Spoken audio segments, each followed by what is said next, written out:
नमस्कार दोस्तों, मैं विजय तिवारी। स्वागत है आपका हमारे YouTube channel the book society में, जहां हम आज की क्लास में सब्जेक्ट कोड BHIC 113 के चैप्टर नंबर 6 को डिस्कस करेंगे। चैप्टर का नाम होगा स्वदेशी आंदोलन।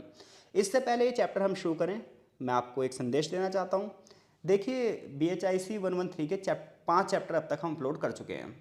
इस किताब की सबसे बड़ी खासियत यह है कि इसमें हर चैप्टर एक दूसरे से क्या है, लिंक है। तो अगर आपने पिछले चैप्टर को अच्छे से नहीं पढ़ा है तो आगे के चैप्टर आपको समझ में आने की संभावना कम है। तो इसलिए शुरुआत के चैप्टर जरूर पढ़िए। उसके बाद जब इस चैप्टर को आप पढ़ोगे तो बहुत सारी चीज़ें अपने आप ही क्लियर हो जाएगी। तो चलिए शुरू करते हैं हम आज की क्लास। तो देखो, स्वदेशी आंदोलन, इस चैप्टर को पढ़ने के बाद जो आपको मेन चीज़ें पता चलेंगी वो ये पता चलेगी कि सबसे पहली बात यह है कि स्वदेशी आंदोलन शुरू क्यों हुआ। तो जब आप इस चैप्टर को पढ़ोगे तो आपको ये पता चलेगा जो स्वदेशी आंदोलन शुरू हुआ ये हुआ बंगाल विभाजन के खिलाफ। यानी कि 1905 में हमारे वायसराय थे लॉर्ड कर्जन, यानी कि ब्रिटिश इंडिया के 1905 में जो वायसराय थे वो कौन थे? Lord Curzon.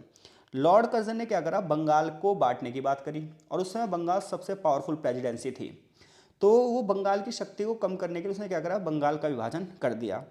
अब जो उसने बंगाल का विभाजन किया, इसी बंगाल विभाजन के खिलाफ एक आंदोलन शुरू किया गया। उसी आंदोलन को हम स्वदेशी आंदोलन के नाम से जानते हैं। तो इस चैप्टर को पढ़ने के बाद आपको यह पता चलेगा कि आखिर अंग्रेजों ने बंगाल का विभाजन क्यों किया, बंगाल विभाजन के पीछे अंग्रेजों की क्या मंशा थी, और जब बंगाल का विभाजन किया गया तो उसके तरीके क्या थे। सरकार भारतीयों के बारे में उस समय क्या सोचती थी, खासतौर पर बंगालियों के बारे में सरकार क्या सोचती थी। इसके बाद आपको यह पता चलेगा कि जब स्वदेशी आंदोलन चलाया गया तो उसमें बहिष्कार और राष्ट्रीय शिक्षा की क्या भूमिका थी। जो भारतीय कमेटियां बनी, इन्होंने आंदोलन को कैसे आगे बढ़ाया। इस आंदोलन में मजदूरों का और किसानों का क्या रोल था। और आगे आपको यह भी पता चलेगा कि इस आंदोलन में सांप्रदायिक समस्या ने किस प्रकार से इस आंदोलन को कमज़ोर किया। यानी कि हिंदू और मुसलमानों की एकजुटता को इस आंदोलन ने कहीं ना कहीं प्रभावित किया, क्योंकि अंग्रेजों ने डिवाइड एंड रूल यानी कि बांटो और राज करो की नीति को इस आंदोलन में पूरी तरीके से यूज़ किया। तो चलिए इन सभी प्रश्नों के उत्तर चैप्टर में ढूंढने की कोशिश करते हैं। सबसे पहले चैप्टर की एक प्रस्तावना दी गई है। प्रस्तावना हमें उस समय की भारतीय परिस्थितियों के बारे में बताएगी, खासतौर पर 1890 के बाद, यानी कि 1890 के बाद भारतीय शासन व्यवस्था में क्या परिवर्तन हो रहे हैं और वो किस प्रकार से अंग्रेजों को मजबूर कर देंगे कि अंग्रेज बंगाल का विभाजन करें। तो चलिए जानते हैं। तो अगर आप 19वीं सेंचुरी के एंड की बात करोगे तो सबसे बड़ी बात यह थी कि भारत में एक नया वर्ग उभरा जिसे हम शिक्षित मध्यम वर्ग कहते हैं। यानी कि 19वीं सेंचुरी के एंड में भारत में कुछ एजुकेटेड पीपल आएंगे। इनकी जो एजुकेशन होगी वो ब्रिटिश सिस्टम पर आधारित होगी, यानी कि अंग्रेजी भाषा में ये पढ़ेंगे, अंग्रेजी साहित्य को पढ़ेंगे, इवन बाहर विदेशों से पढ़ कर ये भारत में आएंगे। तो जब ये शिक्षित मध्यम वर्ग भारत में आएगा तो ये देखेगा यार भारत की स्थिति तो बड़ी डामाडोल है, और ऐसे में यही वर्ग जनता की आवाज़ को आगे उठाएगा। ये तो बात रही भारतीय सोसाइटी की। दूसरी बात यह है कि जो भारत में प्रशासन था, तो अगर हम 1890 के आसपास की बात करें तो जो भारत में प्रशासन है, जैसे ग्लैडस्टोन थे भारत में, लॉर्ड रिपन जो भारत के वायसराय थे, ये थोड़े से उदारवादी लोग थे। लॉर्ड रिपन के खास तौर पर अगर बात की जाए तो लॉर्ड रिपन ये जानता था कि जो शिक्षित भारतीय हैं इनकी इंपॉर्टेंस क्या है। इवन उसने ना भारत में बहुत सारी रियायतें भी शुरू करी। लॉर्ड रिपन की बात करें तो इसने प्रेस को स्वतंत्रता भी दी। इसके अलावा इसने क्या करा, जो सरकारी सेवाएं हैं उसमें भारतीयों के पदों को भी सुरक्षित करने की बात करी। यानी कि जो लॉर्ड रिपन थे उनकी आकांक्षाएं भारत के साथ थीं, वो भारत के प्रति थोड़ी सी सहानुभूति रखते थे। वो ये चाहते थे कि जो प्रशासन में लोगों का हाथ हो वो बिना किसी भेदभाव के हो, शिक्षित भारतीयों को भी मौका मिले। लेकिन जब नया वायसराय आया लॉर्ड कर्जन, तो जब नया वायसराय आया लॉर्ड कर्जन, इसका थोड़ा सा मत अलग था। यानी कि अब तक जो वायसराय थे लॉर्ड रिपन जो थे, लॉर्ड रिपन की अगर बात करूं तो लॉर्ड रिपन ये चाहते थे कि जो भारत में एजुकेटेड पर्सन हैं उनकी इंपॉर्टेंस को समझा जाए और उन्हें भी प्रशासन चलाने में उनका योगदान लिया जाए। इतना ही नहीं, वो भारतीयों को थोड़ी सी रियायत भी देना चाहता था। कौन? Lord Ripon. लेकिन जब नया वायसराय आया लॉर्ड कर्जन, ये थोड़ा सा अलग टाइप का बंदा था, ये बड़ा कट्टर बंदा था लॉर्ड कर्जन। लॉर्ड कर्जन की बात करें तो उसने क्या करा, वो ये नहीं चाहता था किसी प्रकार से भी भारतीयों पर ढील रखी जाए। इतने नहीं, वो ये भी नहीं चाहता था कि जो भारतीय प्रशासनिक सेवाएं हैं उसमें हिंदुस्तानियों को रखा जाए। लॉर्ड कर्जन तो भारतीयों से बहुत ज़्यादा नफरत करता था। लॉर्ड कर्जन की बात करें, वो कांग्रेस को एक अपवित्र चीज़ मानता था, जैसे कि मैंने यहाँ हाईलाइट भी कर रखा है। लॉर्ड कर्जन भारतीय लोगों के जो नस्लवाद था उस नस्ल से भी बहुत ज़्यादा प्रेरित था। वो भारतीयों के लिए ऐसे शब्दों का प्रयोग करता था जो शब्द जानवरों के लिए प्रयोग किए जाते हैं, यानी कि जो समानता हम अपने पालतू जानवरों के लिए शब्द इस्तेमाल करते हैं, ऐसे शब्द वो भारतीयों के लिए यूज़ करता था। यानी कि सन 1900 तक आते आते जो परिस्थितियां थी शासन में वो बदल चुकी थी। जहां उससे पहले लॉर्ड रिपन की बात करें तो भारतीयों से थोड़ी सहानुभूति करते हैं, भारतीय जो शिक्षित वर्ग है उसकी मदद करना चाहते हैं।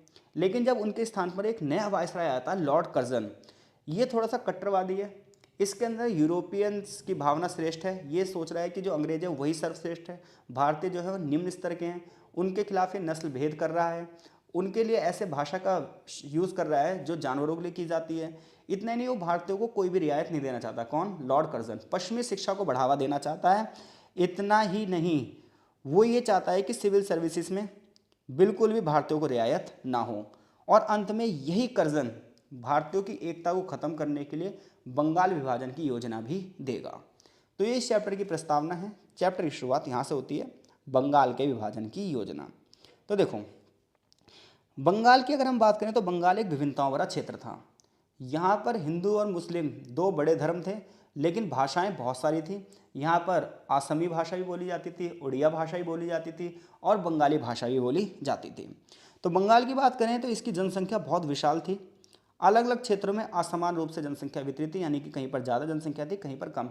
मैं आपको पहले बता दूं, जब हम बंगाल की बात कर रहे हैं उस समय के, तो उस समय के बंगाल में आज का पूरा वेस्टर्न बंगाल आ रहा है, पूरा बांग्लादेश आ रहा है, बिहार के कुछ हिस्से आ रहे हैं, उड़ीसा के कुछ हिस्से आ रहे हैं और असम का इलाका आ रहा है। इतना बड़ा उस समय का बंगाल था।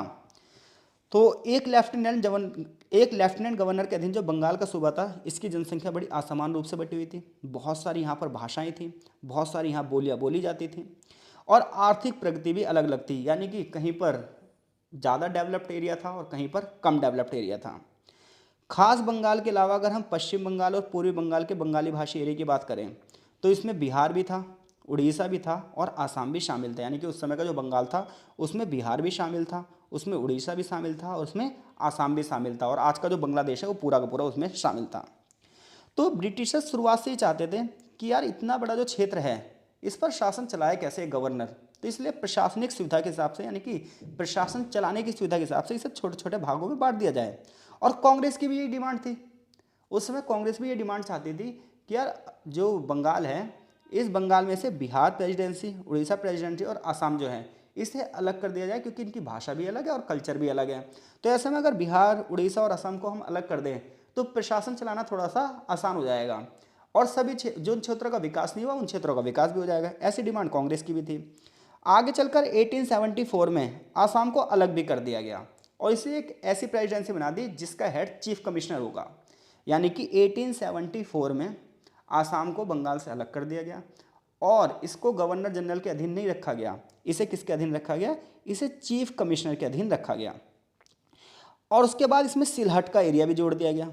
सिलहट जो कि बंगाली भाषा वाला एरिया था। तो स्थानीय लोगों ने इस चीज़ का विरोध किया। ये विरोध किया, भाई देखो असम को आपने अलग कर दिया, ठीक है, प्रशासन चलाने की दृष्टि से ठीक है, लेकिन इसमें सिलहट को क्यों जोड़ दो?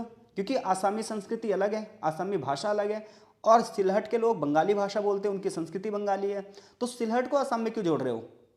तो एक तरीके से सिलहट को असम में जोड़ने का मतलब था बंगाल से अलग करना और कहीं ना कहीं बंगाल को कमज़ोर करना। तो इस वजह से इन लोगों ने विरोध किया, लेकिन इस विरोध पर कोई ध्यान नहीं दिया गया।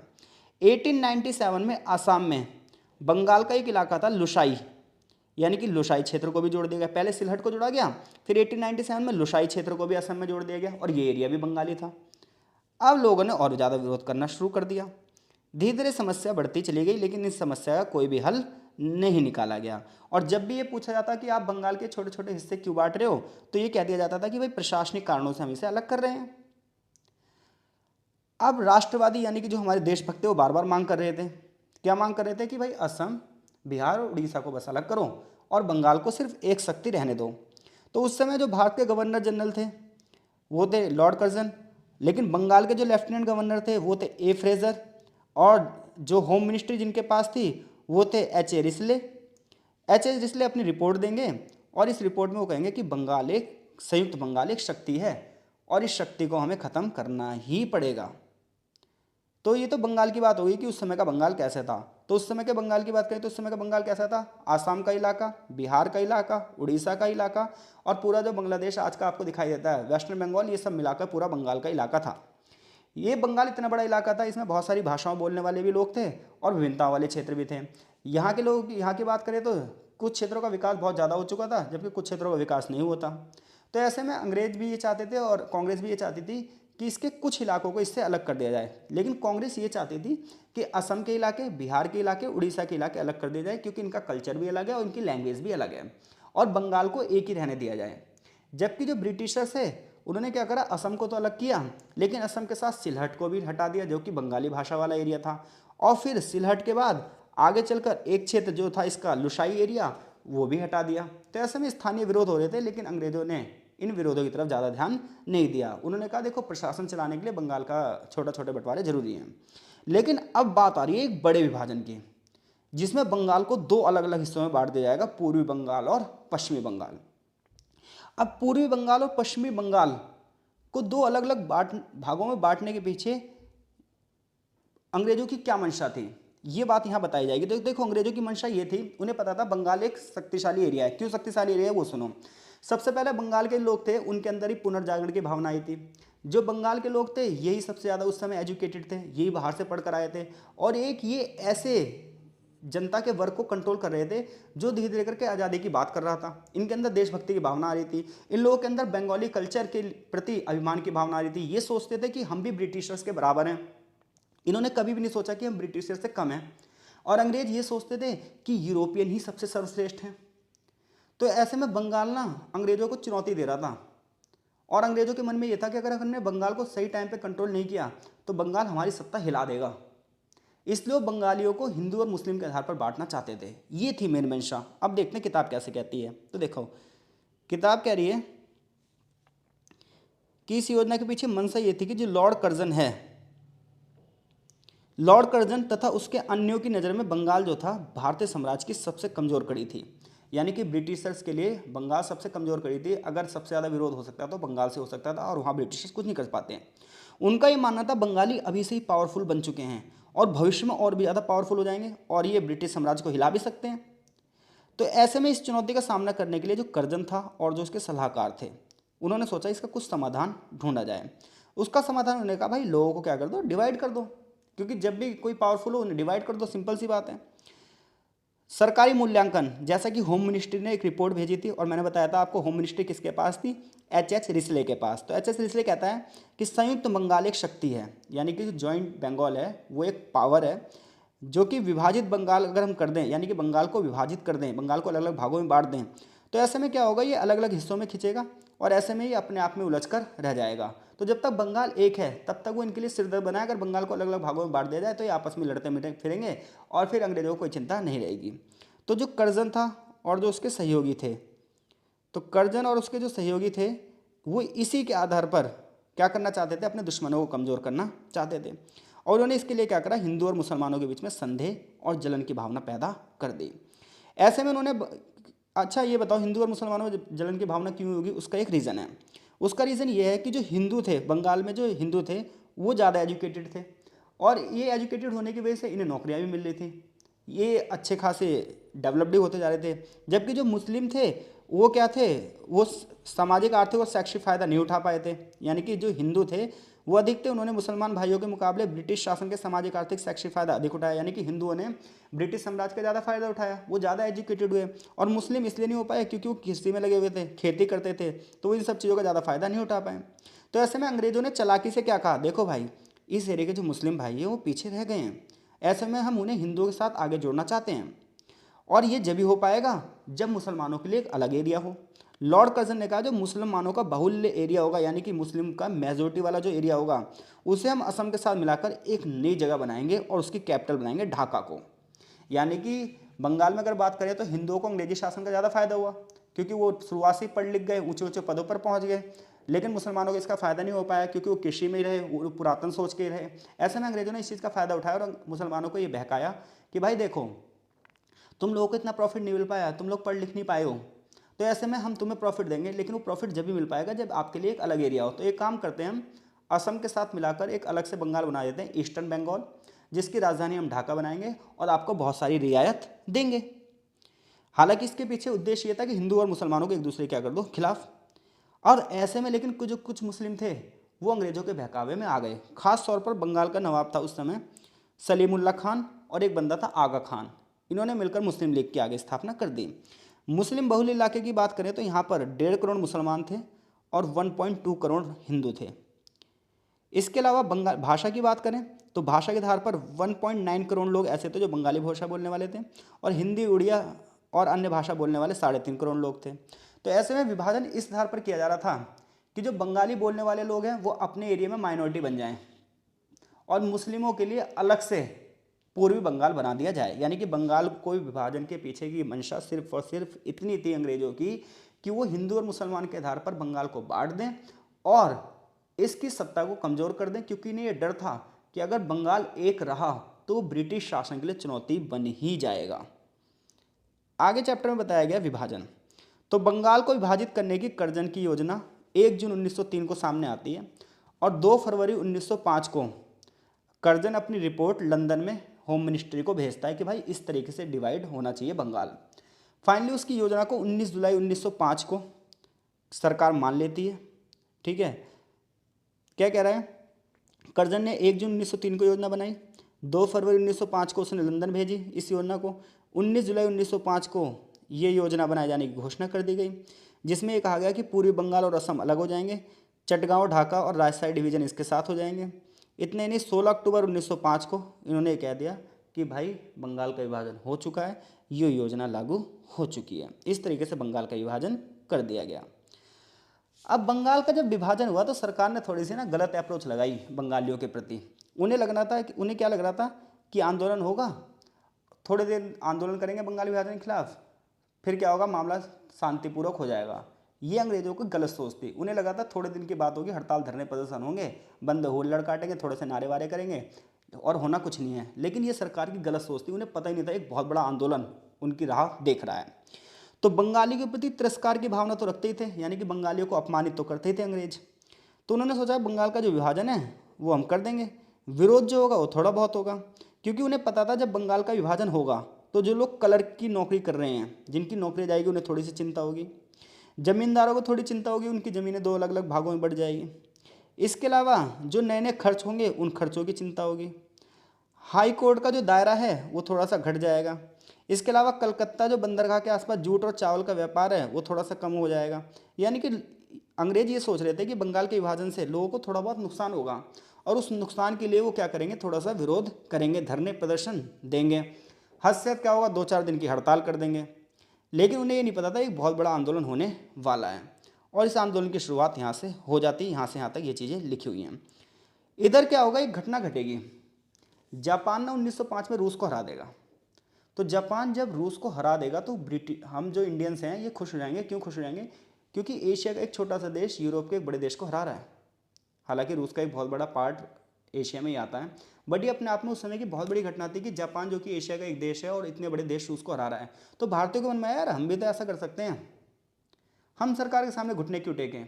सरकार ने बंगाल का विभाजन कर दिया है तो हम चुपचाप क्या उसकी बात मान लें? नहीं, हम तो बंगाल विभाजन का विरोध करेंगे। और बंगाल विभाजन के विरोध में एक आंदोलन शुरू होता है। इसी आंदोलन को हम बहिष्कार और स्वदेशी आंदोलन के नाम से जानते हैं। तो बंगाल के विभाजन के विरोध में आंदोलन शुरू हुआ। शुरुआत में आंदोलन नरमपंथी तरीके से शुरू हुआ। नरमपंथी तरीके का मतलब है कि ये चुपचाप बैठे, आंदोलन धरने वरने शुरू करें। समाचार पत्रों में खबरें छापी गई, विभाजन के खिलाफ अभियान छोड़ा गया, सार्वजनिक कुछ सभाएं की गई और सरकार से कहा भाई इस कदम को वापस लो, बंगाल विभाजन को वापस लो, बंगाल विभाजन नहीं होना चाहिए। कलकत्ता के टाउन हॉल में एक बहुत बड़ी सभा आयोजित की गई। बड़े बड़े नेताओं ने इस सभा में भाग लिया और अपनी अपनी भावनाओं को व्यक्त किया। लंबे चौड़े भाषण दिए गए। यानी कि शुरुआत में आंदोलन का जो विरोध है वो शांतिपूर्वक तरीके से किया गया। सभा बुलाई गई, बड़े बड़े नेताओं को इकट्ठा किया गया और ये कहा गया भाई सरकार को अपना बंगाल विभाजन का फैसला क्या होना पड़ेगा, वापस लेना पड़ेगा। लेकिन सरकार ने इनकी तरफ कोई भी ध्यान नहीं दिया। ऐसे में 1905 के मध्य में नेताओं ने नए नए तरीकों की खोज करनी शुरू करी और नेताओं ने कहा भाई देखो ऐसे अंग्रेजों पर बात नहीं बनेगी, हमें क्या करना पड़ेगा, अंग्रेजों का बहिष्कार करना पड़ेगा, बायकॉट करना पड़ेगा। और इस बायकॉट का जो सबसे पहले सुझाव दिया ये 3 जुलाई 1905 को एक व्यक्ति थे जिनका नाम था कृष्ण कुमार मित्र, और ये एक अखबार के संपादक थे जो अखबार का नाम था संजीवनी।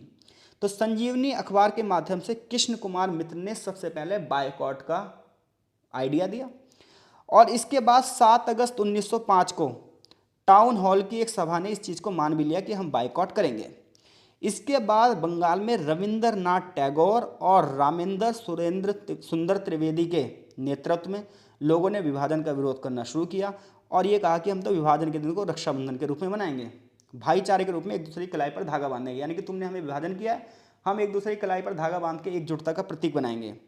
इसके अलावा इन्होंने इस दिन को आराधन यानी कि शोक की वजह से कोई घर में चूल्हा ना जलाए, इस चीज़ के लोगों को आह्वान किया।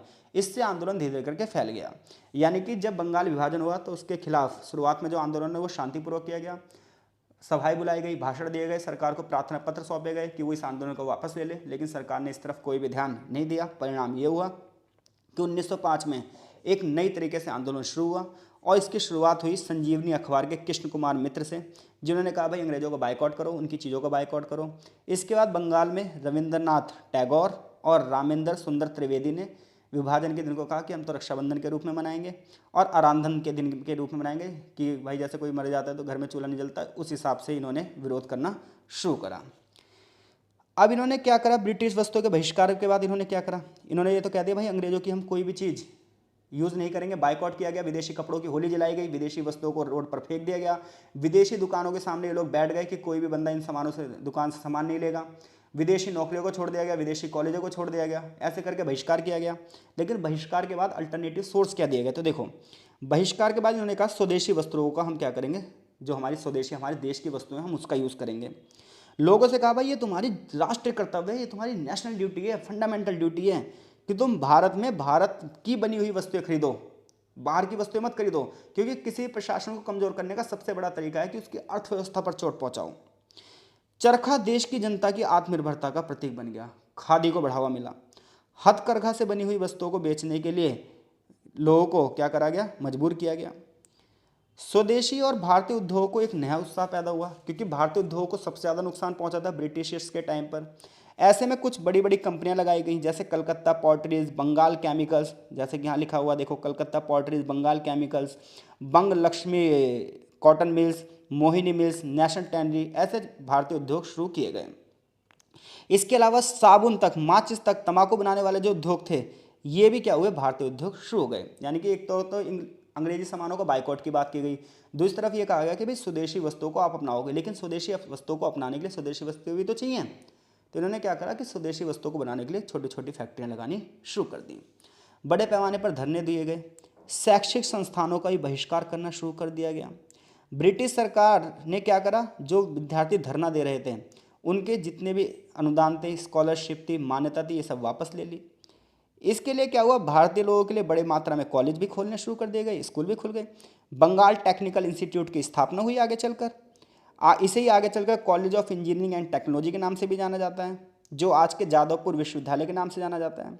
इसी प्रकार से बंगाल नेशनल कॉलेज की भी स्थापना की गई, अरविंदो घोष उसके प्रिंसिपल भी बने थे। तो इस प्रकार से नई नई शिक्षा संस्थाएं भी शुरू हो गई। यानी कि अब तक की बात सिर्फ इतनी सी है, बंगाल का विभाजन होता है, बंगाल विभाजन के बाद स्वदेशी को बढ़ावा देने की बात की जाती है और अंग्रेजों के सामान के बायकॉट की बात की जाती है। अब ऐसे में स्वदेशी को बढ़ावा देने के लिए कुछ स्वदेशी उद्योग चालू होते हैं, छोटी से छोटी चीज़ और बड़ी से बड़ी चीज़ बनाने के लिए कुछ फैक्ट्रियाँ लग जाती हैं। इधर बच्चे जो हैं वो सरकारी स्कूल का बायकॉट करते हैं, अंग्रेजों के स्कूल का बायकॉट करते हैं। अंग्रेज उन्हें धमकी देते हैं कि अगर तुम इन स्कूलों और कॉलेजों का बायकॉट करोगे, अगर तुम आंदोलन करोगे, धरने करोगे, तो हम तुम्हारी स्कॉलरशिप बंद कर देंगे, हम तुम्हारा जो रजिस्ट्रेशन है उसे ख़त्म कर देंगे, तुम्हारी जो मान्यता है उसे ख़त्म कर देंगे। तो ऐसे में भारतीयों ने खुद अपने स्कूल और कॉलेज खोलने शुरू कर दिए, जैसे कि बंगाल टेक्निकल इंस्टीट्यूट की स्थापना हुई, आगे चलकर बंगाल नेशनल कॉलेज की स्थापना हुई, जिसके प्रिंसिपल अरविंदो घोष जी बने। इसके बाद कुछ कमेटियां यानी कि समितियां बनाई गई। इन समितियों का काम था कि लोगों को अवेयर किया जाए और ज़्यादा से ज़्यादा लोगों को आंदोलन में जोड़ा जाए।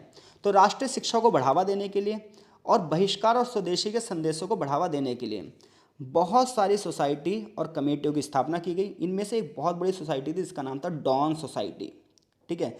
ऐसी एक सोसाइटी थी एंटी सर्कुलर सोसाइटी, और बहुत बड़ी समिति थी एक स्वदेश बांधव, व्रति समिति, अनुशीलन समिति, सुहृदय समिति, साधना समिति। इन सब समितियों का काम ये था कि ये स्वदेशी और बहिष्कार का क्या करें, प्रसार प्रसार करें, लोगों को अवेयर करें। कहीं अगर अकाल पड़ा है, महामारी पड़ी है, तो लोगों को क्या करें, राहत कार्य करें। शारीरिक रूप से और नैतिक रूप से लोगों को ट्रेनिंग दें, लोगों को हैंडक्राफ्ट्स की चीज़ें सिखाएं, राष्ट्रीय स्कूल खोलें, मीडिएटर का काम करें और गांव-गांव में जाकर लोगों को इनके साथ जोड़ें। जितने भी गायक हैं, जितने भी कलाकार हैं, फॉर एग्जाम्पल मुकुंद दास, भूषण, ये सब क्या थे, कला प्रदर्शन के लिए प्रेरित है कि कलाओं के माध्यम से, गीतों के माध्यम से, कविताओं के माध्यम से लोगों को अवेयर किया जाए, नुक्कड़ नाटक चलाए जाएं।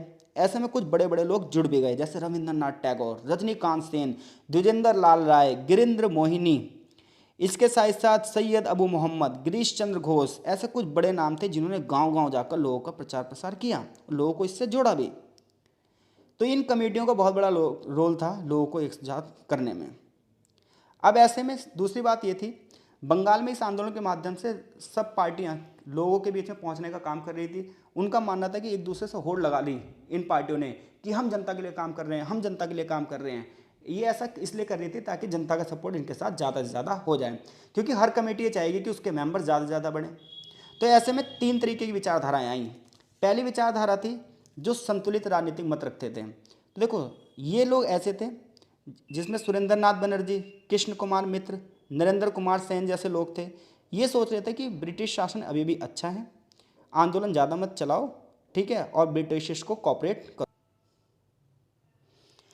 तो ये जो संतुलित राजनीतिक मत वाले लोग थे, इनका ये मानना था कि ब्रिटिश जो है वो धीरे धीरे करके हमारी बातों को मान लेंगे। ये लोग ये सोचते थे कि आंदोलन को ज़्यादा नहीं खींचना चाहिए। इनका ये भी मानना था कि जब लॉर्ड मार्ले ब्रिटेन में नए सचिव बनेंगे तो वो शायद हमारी बात मान लेंगे। यानी कि लोग नरमपंथी थे, जैसे कि सुरेंद्रनाथ बनर्जी, कृष्ण कुमार मित्र, नरेंद्र कुमार सेन। तो ये लोग ये चाहते थे कि ब्रिटिश के साथ क्या रखें, हम संतुलन रखें। कुछ थे सामाजिक सुधारवादी, इन्हें रचनात्मक स्वदेशी के नाम से भी जाना जाता है। इनका काम यह था कि हम आत्मनिर्भरता को बढ़ावा दें, शहर और गाँव के बीच में जो खाई बन चुकी है अमीरी गरीबी की, उसे दूर किया जाए और गाँवों को भी विकास किया जाए। और तीसरे थे गर्मपंथ, जो कि हमने पिछली क्लास में पढ़ा भी था। गर्मपंथी वे लोग थे जो ये कह रहे थे ये बातचीत करके, बहिष्कार करके, सिंपल तरीके से क्या होगा, कभी भी हमें न्याय नहीं मिल पाएगा। ऐसे में ये चाहते थे कि बहुत सारे लोगों को एक साथ जोड़ा जाए और एक क्रांतिकारी तरीके से आंदोलन को बढ़ावा दिया जाए।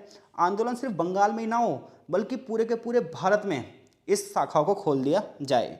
अब ऐसे कौन से लोग थे, तो देखो इसमें सबसे पहला नाम आता है विपिन चंद्र पॉल का, अगला नाम आता है अरविंदो घोष का, ब्रह्म बंदोपाध्याय का और भूपेंद्र नाथ दत्त का। तो देखो, राजनीतिक गर्मपंथ में अगर मैं बात करूं तो ये लोग ये चाहते हैं कि बंगाल में ही आंदोलन न रहे, बल्कि बंगाल से बाहर भी आंदोलन जाए, भारत के हर कोने कोने में आंदोलन जाए। यही मौका है जहां लोगों को अवेयर करके एक साथ करके भारत को आज़ादी दिला दी जाए, कांग्रेस का लक्ष्य स्वराज घोषित कर दिया जाए। ऐसे में अखबारों के माध्यम से, मैगजीन के माध्यम से ये लोग अपने विचारों को आगे बढ़ा रहे हैं। जैसे कि न्यू इंडिया जो मैगजीन है, इसके संपादक थे विपिन चंद्र पॉल। वंदे मातरम जो है उसके संपादक थे अरविंदो घोष। संध्या जो अखबार था उसके संपादक थे ब्रह्म बंदोपाध्याय। और युगांतर जिसके संपादक थे भूपेंद्र नाथ दत्त। तो इन लोगों ने प्रेस का सहारा लेकर बड़े पैमाने पर अपने विचारों को रखा है। राजनीतिक गर्मपंथियों की बात करें तो इन्होंने स्वराज की स्थापना का नारा दिया और ये कहा कि हमें स्वराज के रास्तों की खोज करनी पड़ेगी। इन्होंने कहा बहिष्कार की नीति तो चलती रहे, वो अच्छी बात है, बहिष्कार को और भी ज़्यादा बढ़ावा देना चाहिए, अदालतों में वकीलों को वकालत छोड़ देनी चाहिए, ब्रिटिश सेवाओं को पूरी तरीके से छोड़ देनी चाहिए। विपिन चंद्र पॉल ने कहा कि सरकार की किसी भी तरीके की सुविधा और सहायता नहीं लेनी हमें। वंदे मातरम में अरविंदो घोष ने यह कहा कि हमें ब्रिटिश वस्तुओं, ब्रिटिश शिक्षा व्यवस्था, ब्रिटिश न्यायतंत्र और प्रशासन को पूरी तरीके से बाइकआउट कर देना चाहिए। जैसे कि यहाँ लिखा है, अरविंदो घोष ने इस योजना को आगे बढ़ाया और ब्रिटिश वस्तुओं, ब्रिटिश शिक्षा व्यवस्था, ब्रिटिश न्यायतंत्र, इन सबका क्या करा, उन्होंने बहिष्कार किया। आगे चलकर अगर हम ब्रह्म बंदोपाध्याय की बात करें, इन्होंने तो ये तक कह दिया, अरे सैनिकों की तो बात ही क्या है, अगर चौकीदार, कांस्टेबल, डिप्टी, मुंसिफ, क्लर्क सब अपने अपने कार्यों से इस्तीफा दे दें तो ब्रिटिश राज कैसे चल पाएगा। भाई सही भी बात है, ब्रिटिश राज आखिर चल कैसे रहा था, उनकी नौकरी तो भारतीय ही कर रहे थे, उनकी गुलामी तो भारतीय ही कर रहे थे। जो चौकीदार थे वो भारतीय तो थे, कांस्टेबल भी भारतीय थे, डिप्टी भी भारतीय थे, मुंसिफ भी भारतीय थे, क्लर्क भी भारतीय थे। तो ब्रह्म बंदोपाध्याय ये कह रहे हैं कि भाई सारे के सारे क्लर्क अपनी नौकरी छोड़ दें, कांस्टेबल नौकरी छोड़ दें, डिप्टी अपनी नौकरी छोड़ दें, मुंशी सब अपनी नौकरियां छोड़ दें, तो ब्रिटिश राज कैसे चलेगा। आप पूरी तरीके से क्या कर दो, असहयोग कर दो। यानी गर्मपंथी विचारधारा ये कह रही है सिर्फ बायकॉट मत करो, हर चीज का बायकॉट करो। तो इस तरीके से बहिष्कार आंदोलन, अपना स्वदेशी आंदोलन आगे चल रहा है। जन आंदोलन में मजदूरों और किसानों का क्या रोल होगा, तो देखो शुरुआत में मजदूरों और किसानों का इसमें ज़्यादा कोई रोल था नहीं, लेकिन आगे चलकर मजदूरों का रोल इसमें बढ़ा। कह रहा कुछ स्वदेशी कार्यकर्ताओं ने, जैसे कि अश्वनी कुमार बनर्जी, प्रभात कुसुम, राय चौधरी, अपूर्व कुमार घोष और प्रेमचंद बोस, ये कुछ ऐसे लोग थे जिन्होंने बंगाल के मजदूरों को इकट्ठा करने का प्रयास किया। इस दिशा में ये हुआ कि हावड़ा में एक कंपनी थी जिसका नाम था बर्न कंपनी, इसके 247 क्लर्कों ने इस्तीफा दे दिया। ठीक है, क्योंकि इन्होंने कहा कि हमारे साथ जो कार्य नियम है वो अपमानजनक हैं, हमें अच्छे से कार्य करने नहीं दिया जाता। इसके बाद कलकत्ता ट्रामवेज, जूट मिल और रेल वर्कशॉप में हड़तालें शुरू हो गई। कलकत्ता में कुलियों ने, वेटरों ने और सफाई कर्मचारियों ने अपनी डिमांड लेकर हड़ताल शुरू कर दी। इसके अलावा जूट मिलों और रेलवे के मजदूरों ने भी हड़तालें करनी शुरू कर दी। इसके बाद एक यूनियन बनी जिसकी स्थापना 1905 में हुई। यानी कि मजदूरों ने शुरुआत में हड़ताल, धरने, प्रदर्शन करने से मना कर दिया, फिर धीरे धीरे करके इन लोगों को क्या करा, समझाया गया कि तुम्हें भी भाई इस आंदोलन में जुड़ना चाहिए। और ये काम वो कमेटियां कर रही थी। उन कमेटियों के कुछ मेंबर्स थे जैसे अश्वनी कुमार बनर्जी, प्रभात कुसुम राय चौधरी, अपूर्व कुमार घोष, प्रेमतोष भोज, ये कुछ ऐसे लोग थे जिन्होंने मजदूरों को प्रेरित किया कि भाई तुम हड़ताल करो, और हड़ताल करो ऐसे मत करो, ऐसे करो कि भाई तुम्हें कुछ डिमांड है। जैसे हावड़ा में बर्न कंपनी के 247 क्लर्कों ने कहा कि हमारी जो कामकाज की दशाएं वो सही नहीं है, और इन्होंने विरोध कर दिया, हड़ताल शुरू कर दी। इसी प्रकार से कलकत्ता में जो ट्रामवेज थी, जूट मिल थी, रेलवे वर्कशॉप थी, इन्होंने हड़ताल शुरू कर दी। कूलियों, वेटरों, सफाई कर्मचारियों ने कहा कि भाई हमारे वेतन सुविधाएं बढ़ाई जाए, इसलिए उन्होंने हड़ताल कर दी। इसके अलावा 1906 में रेलवेज यूनियन की स्थापना हुई। विपिन चंद्र पॉल, श्याम सुंदर चक्रवर्ती, लियाकत हुसैन जैसे नेताओं ने रानीगंज, आसनसोल, जमालपुर के मजदूरों को इकट्ठा करने का प्रयास किया। नतीजा ये हुआ कि पुलिस और मजदूरों का आमना सामना हुआ और पुलिस ने गोली तक चला दी, लाठीचार्ज कर दिए। स्वदेशी आंदोलन में मजदूरों को तो संगठित किया गया, लेकिन किसानों को बिल्कुल भी संगठित नहीं किया गया। उसके पीछे कुछ रीज़न है। किसान इन लोगों के साथ एकजुट होना भी नहीं चाहते थे, क्योंकि किसान लोग कर्जों के तले दबे हुए थे। किसानों को लगता था कि जो ब्रिटिशर्स हैं ये तो इनका शोषण करते ही करते हैं, और ये जो भारतीय ये भी इनका शोषण करते हैं। और इधर जो भारतीय थे, जो जमींदार थे, खास तौर पर जो शिक्षित वर्ग थे, वो किसानों को निम्न दृष्टि से देखते थे। परिणाम ये रहा कि किसानों को संगठित करने का प्रयास ही नहीं किया गया। किसानों के लिए जो शब्द बोले गए वो सिर्फ खोखले वादे थे। किसी ने भी ये नहीं कहा भाई किसानों के जो कर्ज हैं उसे हम माफ़ करवा देंगे। किसी ने ये भी नहीं कहा कि हम ब्रिटिश शोषण से उनकी मुक्ति दिलाएंगे। तो ऐसा किसी ने कुछ नहीं कहा। किसानों को तुच्छ समझा गया, इसकी वजह से किसान इसमें शामिल नहीं हुए। आगे बताया गया कि आंदोलन के दौरान सांप्रदायिक समस्या क्या थी। तो देखो, कोई आंदोलन जब भी फल फूल सकता है जब देश के एक एक व्यक्ति की उसमें क्या हो, खून पसीना लगा हो। लेकिन 1905 का जो बंगाल विभाजन का आंदोलन था, बंग आंदोलन था, स्वदेशी आंदोलन था, इसकी समस्या ये रही कि इसको ना यूनिटी नहीं मिल पाई। उधर अंग्रेज मुसलमानों को भड़का रहे हैं, इधर जो लाला लाजपत राय जी हैं, बाल गंगाधर तिलक जी हैं, विपिन चंद्र पॉल जी हैं, ब्रह्म बांधव जी हैं, ये लोग जो एक्टिविटी करेंगे, इन एक्टिविटी से भी मुसलमान क्या होंगे, इस आंदोलन से दूर हो जाएंगे। तो क्या हुआ, कह रहा है कि किसी भी राष्ट्रीय भावनाओं को उभारने में अगर आप धर्म को जोड़ोगे, यानी कि किसी भी देश की भावनाओं को आगे बढ़ाने में अगर आप धर्म को जोड़ोगे तो क्या होगा, उसका नुकसान ही होगा। बंगाल में नेताओं ने हिंदू धर्म और इस्लाम से राजनीतिक फायदा उठाना चाहा। नेताओं ने सोचा धर्म के नाम पर हिंदू और मुसलमानों को हम जोड़ देंगे, लेकिन हुआ कुछ और ही। दोनों समुदाय के बीच में खाइयां और गहरी हो गई। 1905 में lord Curzon, sir Andrew Fraser और सर हर्बर्ट रिटस्ले, वो तो पहले से ही चाहते थे क्या हो, सांप्रदायिकता फैले। हेयर ने तो ये भी कहा कि बंगाल विभाजन जब होगा तो मैं सरकारी नौकरियों में हिंदुओं के मुकाबले मुसलमानों को सहायता दूंगा। इतना ही नहीं, जो हेयर था वो ये कह रहा था कि भाई हिंदू और मुसलमान में मुसलमान कमज़ोर हैं, ऐसे कह के वो भड़का रहा था। तो ये तो ब्रिटिशर्स की चाल थी जो सांप्रदायिकता को फैला रहे थे। शिक्षित मुसलमानों को आकर्षित करने के लिए सलीमुल्लाह, जो कि ढाका के नवाब थे, उन्होंने मुस्लिम लीग की स्थापना करी। उन्होंने कहा भाई हमारा जब अलग क्षेत्र होगा तो यहाँ पर लोगों को ज़्यादा से ज़्यादा अधिकार मिलेंगे। तो ये बात तो हो गई जो अंग्रेज़ों की तरफ से थी। अब बात ये आ रही है कि स्वदेशी आंदोलन में क्या एक्टिविटी हुई जिससे हिंदू मुस्लिम भाईचारा टूट गया। कह रहा शुरुआत में तो स्वदेशी आंदोलन में जोरदार तर्क दिए गए, हिंदू मुस्लिम एकता को बढ़ावा भी दिया गया। कलकत्ता में 10,000 विद्यार्थियों ने एक साथ प्रदर्शन किया। बहुत सारे मुस्लिम नेताओं ने भी इस आंदोलन में भाग लिया, जैसे अब्दुल हकीम गजनवी, लियाकत हुसैन, अब्दुल रसूल, मनिरुज्जमान, इस्माइल हुसैन। जिससे पता चलता है कि शुरुआत में हिंदू और मुस्लिम दोनों ने मिलकर बंग आंदोलन को आगे बढ़ाया दिया, स्वदेशी आंदोलन को आगे बढ़ावा दिया। लेकिन आगे चलकर थोड़ी सी दिक्कत होने लगी, क्योंकि वंदे मातरम जो पत्रिका थी, संध्या जो पत्रिका थी, इन पत्रिकाओं के जो लोग लिख रहे हैं उन्होंने हिंदूवादी उपदेश देने शुरू कर दिए, इतिहास का गौरवगान करना शुरू कर दिया, प्राचीन हिंदू राष्ट्र की स्मृति के बारे में लिखना शुरू कर दिया। अब जो हिंदू लोग थे आंदोलन करते समय हिंदू देवता के सामने शपथ लेते थे, देवी काली के सामने आत्म बलिदान का व्रत लेते थे, गीता के जो उपदेश थे उनकी बात करते थे। ऐसे में मुसलमान हिंदुओं के निकट नहीं आ पा रहे थे। यानी कि वैसे तो जो हिंदू थे मुसलमान की भावनाओं को ठेस नहीं पहुंचा रहे हैं, वो ये कह रहे हैं कि अगर इस आंदोलन में हमें साथ आना है तो काली माता के सामने हम मिलकर कसम खाएंगे, तो मुस्लिम तो नहीं आएगा इस चीज़ के लिए। परिणाम ये हुआ कि दोनों का समुदायों का रवैया एक दूसरे से कठोर हो गया। बंगाल में एक त्यौहार मनाया जाता था वीराष्टमी। वीराष्टमी को मनाया जाने लगा, हिंदू मान्यताओं पर जोर दिया जाने लगा, बंगालियों की अंतर आत्मा के प्रत्यक्ष रूप में देवी दुर्गा की बात की जाने लगी। विपिन चंद्र पॉल ने यह तक कह दिया कि धर्म और राजनीति को हम एक दूसरे से अलग भी नहीं कर सकते।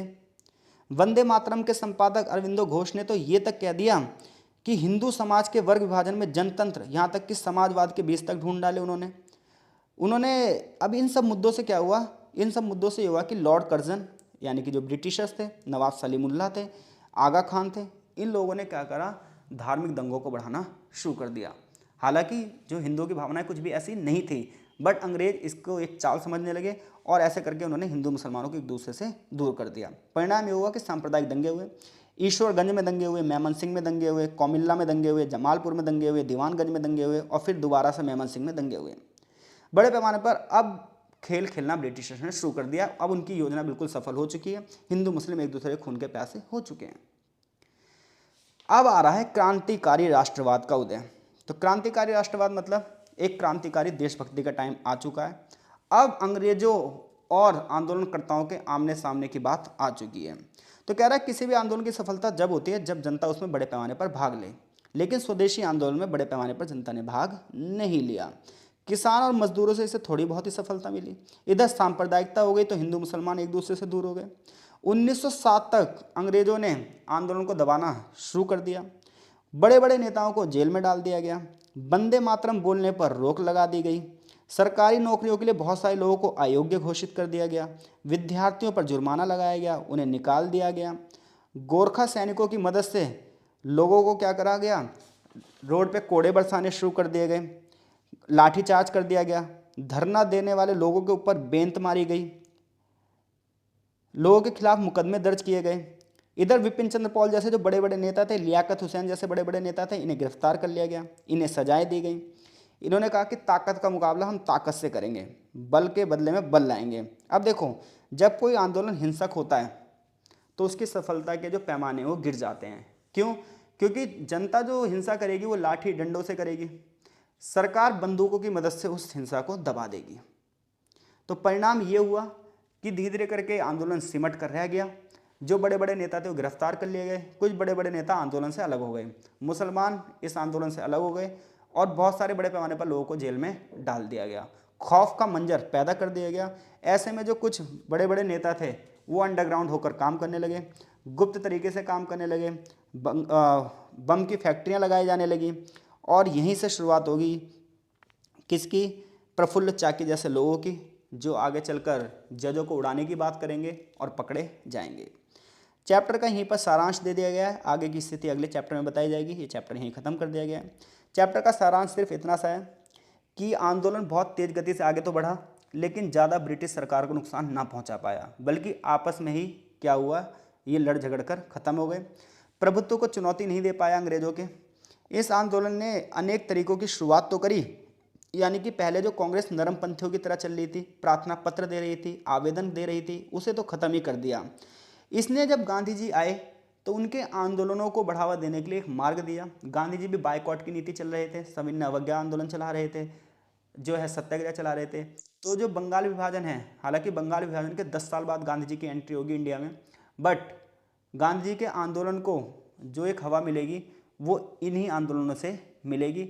जो गांधी जी अपने सत्याग्रह के आदर्श बनाएंगे उसकी शुरुआत स्वदेशी आंदोलन से ही हो चुकी थी। आई होप सो चैप्टर आपको समझ में आया होगा। देखो चैप्टर ये थोड़े से लेंथी हैं, बट मेरी कोशिश है कि इन्हें इस तरीके से समराइज़ किया जाए कि इसमें से कोई भी क्वेश्चन आपका बनता है तो उस क्वेश्चन का आप आंसर दे सकें। कमेंट बॉक्स में कमेंट करके आप हमें जरूर बताएं चीज़ें आपको समझ में आ रही हैं या नहीं आ रही हैं। मिलते हैं आपसे नेक्स्ट चैप्टर में, तब तक के लिए आपका बहुत बहुत धन्यवाद।